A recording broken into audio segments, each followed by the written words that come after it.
Hey, welcome back. I am your host, like the guy just told you. I'm Attorney Stephen A. Leahy. We're here with Joliet Josh, our technical producer. And Dave Guttman is the Chief Growth Officer of Coinflip. Coinflip is a crypto kiosk company. I just like that. I like it. But I have to always fight myself because I always tell people that listen to the show, I learned so much on this show, and you can learn it too. I don't want to do it. I could talk. We were talking in between segments. I've been on a lot of radio shows, and oftentimes the host will tell you, "Oh, the best stuff is in between segments." I don't want that to happen. I don't want the best stuff to be in between. I want the best stuff to be on the radio, so we can share it with the listeners. Now, I promised that we were going to talk about regulation because kind of Bitcoin, and this all came out of nowhere. Yep. And the government's had no idea. Now crypto is the boogeyman for the government. They point to cryptocurrency and say, this is why we need tax regulation. I've been talking about this. There's three: cryptocurrency, the tax gap, and they attribute that to, and then the wealthy. These are the three people that they're after, and they're all kind of the same people, they say. Sure.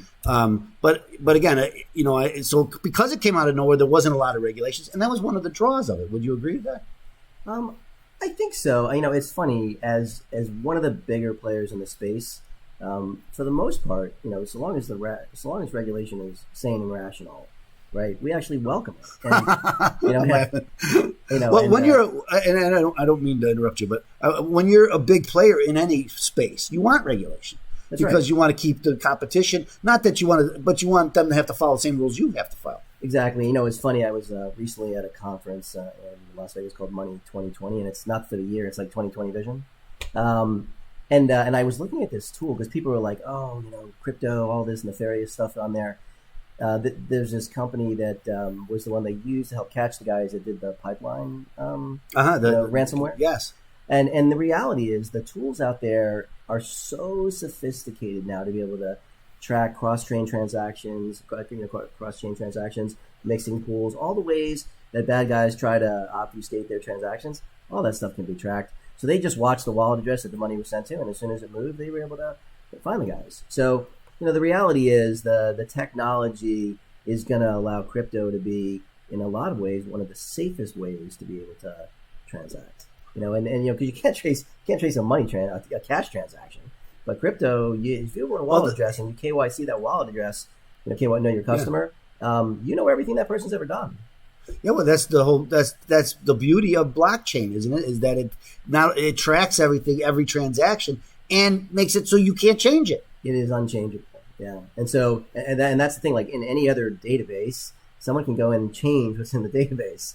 You can't change what's on the blockchain. Yes, and that's it's the beauty and the ugliness of it all. The anonymity of it was what really scares governments, in my opinion. Well, but the way they've dealt with the anonymity aspect is so that there's still a couple of cryptos like Monero that were designed to remain. I have to chuckle because when I told you we were talking a little bit behind, I was talking about McAfee, and right. Monero was he was pushing that. When you go on the dark web, that's the only thing they'll take now is Monero. So if you're and that was designed for anonymity. The reality is the blockchain technology wasn't really designed for anonymity so much because ultimately, so long as you on the on-ramp, right, or the off-ramp, gather someone's information, and that's tied to a wallet address, you know everything. So it isn't really about anonymity, with a few notable exceptions, like some of the cryptos that were designed for anonymity. Mm-hmm. Blockchain and crypto broadly actually wasn't designed for anonymity. Well, I have to agree with you because the whole thing about blockchain and smart contracts is the ability to track it and make sure that and see the transaction from the front to the back and be able to see and kind of the transparency of it all. Well, if you think about some of the industries, like you want to do a title search on a house, right? That's a $16 billion a year industry that should be eliminated completely by blockchain because I should be able to tell every person that's ever owned this property back since the dawn of time on the blockchain. It's immutable. It can't be hacked. And so that's just an example of one industry that I think technology like blockchain will change, but it's going to change every industry. Well, I love that example that you just gave. Give another one like that, because again, I don't think people understand the we talk about insurance, for instance, Sure. and NFTs. We could and what those are. I don't want to get into that today, but Sure. but all of this stuff, because it's all, as you just point out, it shows you exactly who you could show exactly who owned it, where it went. Yeah, no, absolutely. And I mean, you think about any kind of artwork.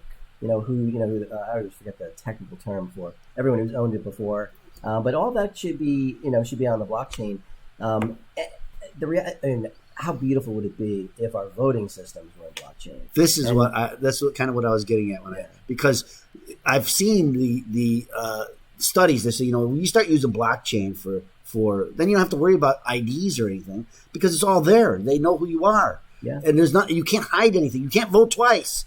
No, and not only that, but I mean, it would be instantly, like, now they tell, we did the audit, it only take us 3 more months. Like, you'd be able to audit like that. Yeah, so it's it couldn't be changed. It'd be perfectly auditable. So again, every industry will ultimately be affected by blockchain.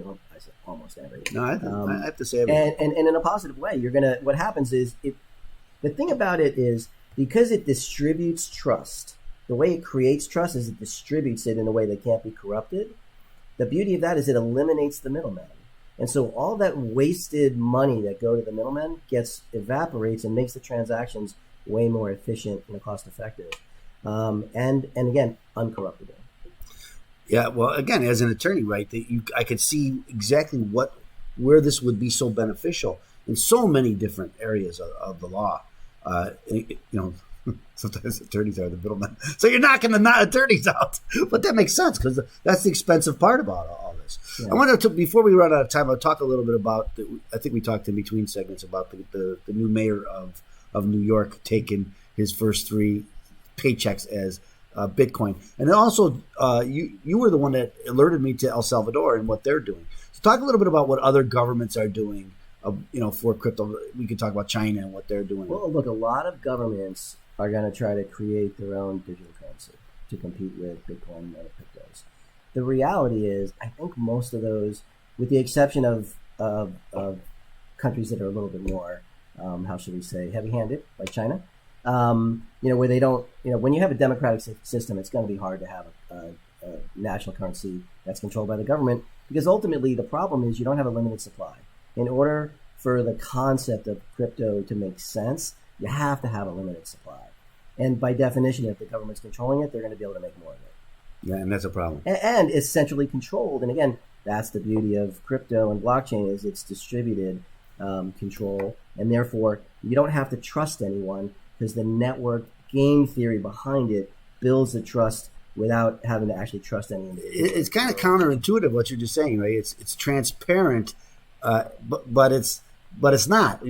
It's got kind of both worlds. Is that everybody can see, but yet it's still private. It's odd that way. Yeah. Well, no matter how you slice it, it definitely gives you way more control. I mean, think about it, right? The fact that the bank can fractionally lend my money 8 times and pay me a 0.25% interest on my deposits in my checking account. I mean, I should be able to earn interest on my own money, but and I can in the crypto world, but not in my Wells Fargo account. Well, that's one of those things that I think that they're trying to stop. Right there, they're really regulating. Now we mentioned that you're in 48 states. There's 2 states you're not in because of regulation, isn't it? It's very difficult. Well, so we're almost there in New Hampshire. So that one we're in pretty good shape. Look, New York, and I actually think that the new mayor of New York is signaled by taking his first 3 payments in crypto that he wants to be more crypto friendly, which is terrific. Well, he said himself that he's battling with Miami, because Miami said, hey, we're going to be the crypto. Like El Salvador said, we're going to be the crypto country. We're going to make it so it's easy for everybody can buy it, sell it, make it, mine it, all of that. So they see that as their economic engine. And I can see how that could work. I mean, look, there, especially when you have, El Salvador's primary currency, their national currency before they went to Bitcoin was the US dollar. Yeah. And then they were the first ones, obviously, to make it. We're going to talk a little bit more about this. We're going to talk a little bit about the Constitution, because it's the Constitution segment, and